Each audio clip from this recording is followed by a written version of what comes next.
ईद उल अजहा के आते ही हमारी मंडियां खूबसूरत, भारी भरकम और करोड़ों रुपए के कीमती जानवरों से सज जाती हैं। हम गाय, बैल, ऊंट, बकरे और दुम्बे बड़े शौक से अपने घर लाते हैं, उनकी खिदमत करते हैं, उनसे प्यार करते हैं और फिर अल्लाह की राह में कुर्बान कर देते हैं। लेकिन क्या आपने कभी सोचा है कि ये जानवर हजारों साल पहले किस शक्ल में थे? अगर हम तारीख के औराक पलटें तो कुर्बानी के ये जानवर हमेशा से ऐसे मासूम नहीं थे। इनमें से एक जानवर का आबाओ अजदाद जंगल का इतना खौफनाक और ताकतवर था कि शेर और चीते भी उसे देखकर अपना रास्ता बदल लेते थे। एक जानवर ऐसा है जिसकी बायोलॉजी जमीन के तमाम जानदारों से अलग है और वो तपते सहरा में लोहे जैसे तेज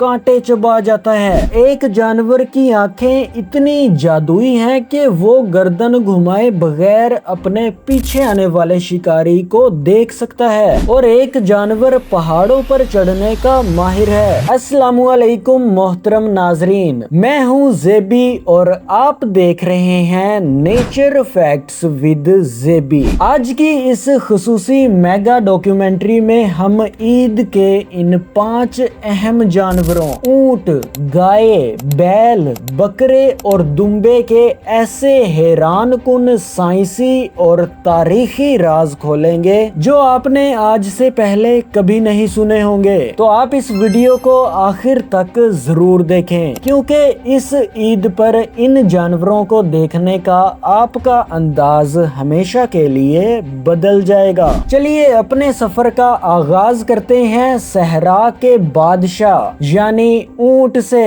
ईद पर ऊंट की कुर्बानी और उसकी चाल देखने का एक अपना ही रौब होता है, लेकिन साइंस कहती है कि ऊंट जमीन पर मौजूद सबसे अजीब बायोलॉजिकल डिजाइन है। फैक्ट नंबर 1, कोहान का सबसे बड़ा झूठ। सबसे पहले इस झूठ को बेनकाब करते हैं जो हम बचपन से सुनते आ रहे हैं कि ऊंट अपने कोहान यानी हम्प में पानी जमा करता है। ये बात बिल्कुल गलत है। ऊंट के कोहान में पानी नहीं बल्कि चर्बी, फैट होती है। सहरा में जब हफ्तों खाना नहीं मिलता तो ये चर्बी पिघलकर ऊंट को एनर्जी और पानी दोनों फराहम करती है। जब ऊंट तवील अरसे तक भूखा रहे तो उसका कोहान एक तरफ लटक जाता है। फैक्ट नंबर 2, जादुई खून और बेजवी सेल्स। अब सवाल ये है कि फिर ऊंट पानी कहाँ रखता है? इसका जवाब ये है कि वो अपने खून में पानी रखता है। जी हाँ, एक प्यासा ऊंट सिर्फ 13 मिनट में 130 लीटर से ज्यादा पानी पी सकता है। कोई दूसरा जानवर अगर इतना पानी एक साथ पी ले तो उसके खून के सेल्स फट जाएंगे, लेकिन अल्लाह ने ऊंट के रेड ब्लड सेल्स को गोल नहीं बल्कि बेजवी यानी ओवल शेप बनाया है। इसके रेड ब्लड सेल्स की ये शेप शदीद प्यास की हालत में खून को गाढ़ा होने पर भी नालियों में फंसने नहीं देती और पानी के शदीद स्मोटिक प्रेशर को बर्दाश्त कर लेती है, जिससे सेल्स फटते नहीं हैं। फैक्ट नंबर 3, लोहे जैसा मुंह। अगर आप ऊंट को चारा खाते देखें तो आपको अंदाजा नहीं होगा कि ये जानवर सहरा में 6 इंच लंबे लोहे जैसे तेज कांटे और कैक्टस ऐसे चबा जाता है जैसे कोई पॉपकॉर्न खा रहा हो। इसके मुंह के अंदर पपीलाई नामी सख्त प्लास्टिक जैसे उभार होते हैं जो कांटों को मरोड़कर सीधा कर देते हैं और ऊंट के मुंह में जख्म नहीं होता। फैक्ट नंबर 4, तूफान से लड़ने वाली आंखें और नाक। सहरा के होलनाक रेतले तूफान, जहां इंसान आंखें नहीं खोल सकता, ऊंट वहां दौड़ सकता है। क्यों? क्योंकि उसकी 3 पलकें होती हैं। 2 पलकों पर लंबे बाल होते हैं जो रेत रोकते हैं और तीसरी पलक बिल्कुल शीशे जैसी शफाफ यानी ट्रांसपेरेंट होती है। ऊंट तूफान में अपनी वो तीसरी पलक बंद कर लेता है। रेत आंख के अंदर नहीं जाती लेकिन उसे सामने का सब कुछ साफ नजर आता है। यही नहीं बल्कि वो अपने नथनों यानी नोस्ट्रिल्स को को भी मुकम्मल बंद कर सकता है ताकि रेत नाक में भी ना जाए। फैक्ट नंबर 5, पाँव के नीचे कुदरती कुशन। क्या आपने कभी सोचा है कि इतने भारी वजन के साथ ऊंट के पाँव रेत में क्यों नहीं धंसते? क्योंकि अल्लाह ने उसके पाँव के नीचे एक चौड़ा, फ्लैट और नरम फैटी पैड बनाया है। जब ऊंट रेत पर कदम रखता है तो ये पैड फैल जाता है, जिससे इसका वजन रेत पर बराबर तकसीम हो जाता है और वो रेत पर ऐसे चलता है जैसे कोई हाईवे पर चल रहा हो। फैक्ट नंबर 6, पसीना ना आने का राज। आम जानवरों को गर्मी में बहुत पसीना आता है, जिससे इनका पानी जाया होता है, लेकिन ऊंट अपनी बॉडी का टेम्परेचर 41 डिग्री सेल्सियस तक एडजस्ट कर सकता है। जब तक बाहर की गर्मी इससे ज्यादा ना हो, ऊंट को पसीना नहीं आता और इस तरह वो अपने जिस्म का पानी जाया होने से बचा लेता है। अब बात करते हैं मंडियों के बादशाह और सबसे ज्यादा पसंद किए जाने वाले जानवर गाय और बैल की। आज जो खूबसूरत चमकदार चमड़ी वाले साहिवाल, चोलिस्तानी या दूसरी अक़साम के बैल हमारे घरों में आते हैं, हजारों साल पहले ये ऐसे बिल्कुल नहीं थे।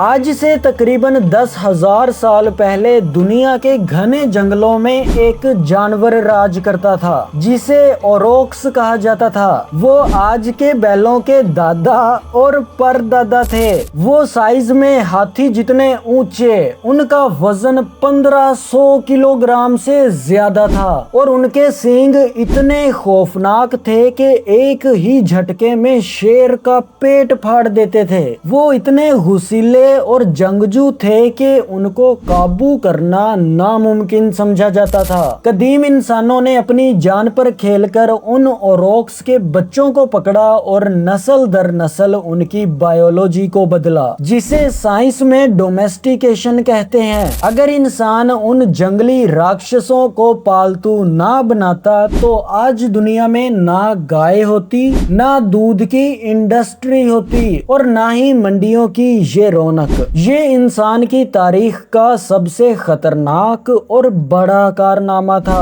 आज की गाय के पास एक नहीं बल्कि 4 मैदे, 4 स्टमक कंपार्टमेंट्स होते हैं। जब ये घास या चारा खाती है तो इसे पहले चबाती नहीं बल्कि सीधा निगल लेती है। वो चारा पहले बड़े हिस्से, जिसे रूमेन कहते हैं, उसमें जाता है, जहां अरबों बैक्टीरिया उसे गलाते हैं। बाद में जब गाय आराम से बैठती है तो वो इस आधे पके हुए खाने को वापस अपने मुंह में लाती है और उसे दोबारा चबाती है, जिसे हम जुगाली करना कहते हैं। ये घास से ज्यादा प्रोटीन निकालने का कुदरत का बेहतरीन सिस्टम है। क्या आप जानते हैं कि गाय खड़े खड़े भी सो सकती है? जी हाँ, जब इसे हल्की नींद लेनी हो तो वो खड़ी हो जाती है, लेकिन गाय को गहरी नींद सिर्फ उसी वक्त आती है जब वो जमीन पर अपने पैर मोड़ कर बैठती है। वो दिन में सिर्फ 4 घंटे सोती है लेकिन 24 घंटे अलर्ट रहती है। ये एक ऐसा सच है जो बहुत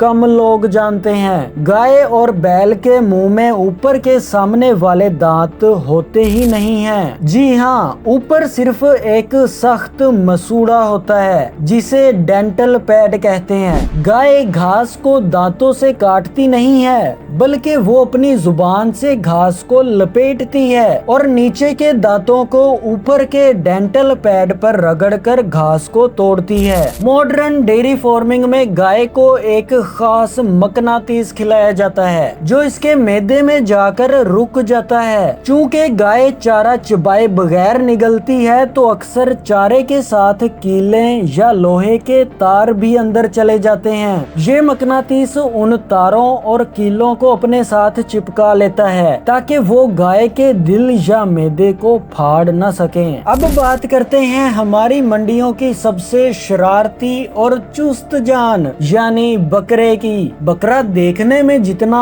आम लगता है उसकी सलाहियतें उतनी ही हैरत अंगेज हैं। क्या आप जानते हैं कि बकरे दुनिया के बेहतरीन माउंटेन क्लाइंबर्स यानी पहाड़बाज हैं। जंगली बकरे पहाड़ों की ऐसी सीधी और अमूदी चट्टानों पर चढ़ जाते हैं जहां इंसान बगैर रस्सियों के जाने का सोच भी नहीं सकता। ये स्लिपरी और पथरीली जगहों पर कैसे तवाजुन बनाते हैं? अल्लाह ने उनके खुरों को दो हिस्सों में बांटा है, जो चट्टान को चिमटे की तरह पकड़ लेते हैं, और उनके खुरों के बीच का हिस्सा बिल्कुल रबड़ की तरह नरम होता है, जो ब्रेक का काम करता है। मंडियों में आपने देखा होगा कि बकरे हर किस्म का चारा, पत्ते और यहाँ तक के कागज भी चबा जाते हैं। साइंस बताती है कि बकरे का लीवर यानी जिगर और मैदा इतना ताकतवर होता है कि वो ऐसे जहरीले पौधे भी हजम कर जाता है जिन्हें खाने से गाय या घोड़े की मौत हो सकती है। कुदरत ने इन्हें ये सलाहियत जंगल में हर हाल में जिंदा रहने के लिए दी है। भेड़ की तरह बकरे की आंख की पुतली भी हॉरिजॉन्टल होती है, लेकिन बकरे की खास बात यह है कि जब वो घास खाने के लिए अपना सर झुकाता है तो उसकी आंख की पुतलियां खुद ब खुद घूमकर जमीन के मतवाजी यानी हॉरिजॉन्टल रहती हैं। इस जादुई निजाम की वजह से ये घास खाते हुए भी अपने चारों तरफ 320 से 340 डिग्री का पूरा मंजर देख सकता है और कोई शिकारी इस पर अचानक हमला नहीं कर सकता। बकरों के पास चीजों को सूंघने की अल्ट्रा पावर होती है। ये सिर्फ सूंघ कर ये पता लगा सकते हैं कि कौन सा पौधा इनके लिए अच्छा है और कौन सा खराब। यहाँ तक के बकरे पानी को भी सूंघ कर उसकी सफाई का अंदाजा लगाते हैं। अगर पानी में थोड़ी सी भी बू हो तो बकरा उसे कभी नहीं पिएगा, चाहे वो कितना ही प्यासा क्यों ना हो। अब बात करते हैं खूबसूरत सींगों वाले छतरों, कागानी, दुम्बों और भेड़ों की। बज़ाहिर मासूम दिखने वाला ये जानवर तारीख में इंसान के सर्वाइवल यानी जिंदा रहने के लिए सबसे अहम रहा है। दुम्बों की पुष्ट पर जो भारी चर्बी का हिस्सा होता है इसे हम चक्की कहते हैं। ये कोई आम चर्बी नहीं है। पहाड़ी और सर्द इलाकों में जब सख्त बर्फबारी होती है और महीनों तक जमीन पर घास का एक तिनका नहीं उगता तो ये दुम्बे अपनी इसी चक्की की चर्बी को आहिस्ता आहिस्ता पिघलाकर सख्त तरीन सर्दी में -30 डिग्री में भी बगैर कुछ खाए जिंदा रहते हैं। भेड़ों की आंखें भी बहुत खास हैं। इनकी पुतली इंसानों की तरह गोल नहीं बल्कि एक लंबी उफकी यानी हॉरिजॉन्टल लाइन की तरह होती है। इसका फायदा ये है कि एक दुम्बा बगैर गर्दन घुमाए अपने पीछे, दाएं और बाएं यानी पूरे 320 डिग्री तक देख सकता है। कुदरत ने इन्हें ये सलाहियत इसलिए दी है ताकि जब ये पहाड़ों पर घास चर रहे हों तो पीछे से चुपके से आने वाले भेड़िए या चीते को दूर से देखकर अपनी जान बचा सकें। भेड़ का ऊन यानी वूल दुनिया का वाहिद ऐसा कुदरती मवाद है जो गीला होने के बाद भी अपने अंदर गर्माइश पैदा रखता है। जब कदीम दौर में इंसान सर्द इलाकों की तरफ हिजरत कर रहा था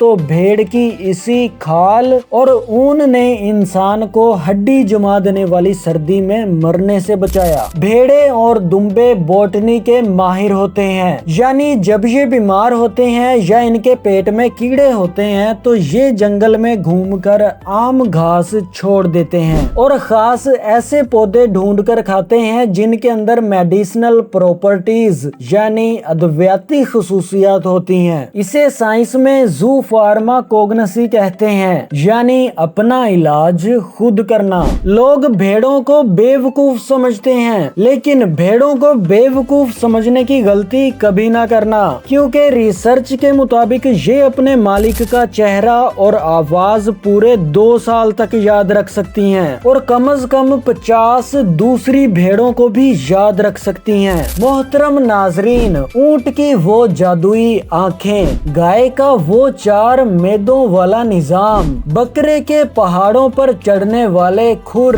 दुम्बे की चक्की और भेड़ का ऊन, ये सब हमें बताते हैं कि अल्लाह की बनाई हुई इस कायनात में कोई भी चीज बेमकसद नहीं है। ये जानवर सिर्फ गोश्त का नाम नहीं है, बल्कि ये कुदरत के वो अजीम शाहकार हैं जो सदियों से इंसान की खिदमत कर रहे हैं। इस ईद उल अज़हा पर जब आप अपने कीमती जानवर की कुर्बानी करें तो इस बात को जहन में रखें कि ये जानवर कितने खास हैं। कुर्बानी का असल मकसद सिर्फ खून बहाना या गोश्त के फ्रिज भरना नहीं है, बल्कि अल्लाह की राह में अपनी सबसे प्यारी चीज निछावर करने का जज्बा रखना है। अपने आसपास के गरीबों, मस्कीनों और सफेद पोश लोगों का खास ख्याल रखें, क्योंकि अपने साथ दूसरों को खुशियों में शामिल करना ही सुन्नत इब्राहिमी का असल पैगाम है। आपको इन जानवरों में से किसकी साइंसी हकीकत ने सबसे ज्यादा हैरान किया? कमेंट सेक्शन में अपनी राय का इजहार जरूर कीजिएगा, क्योंकि मैं आपके कमेंट्स का इंतजार करूंगा। इस वीडियो को बनाने में मैंने बहुत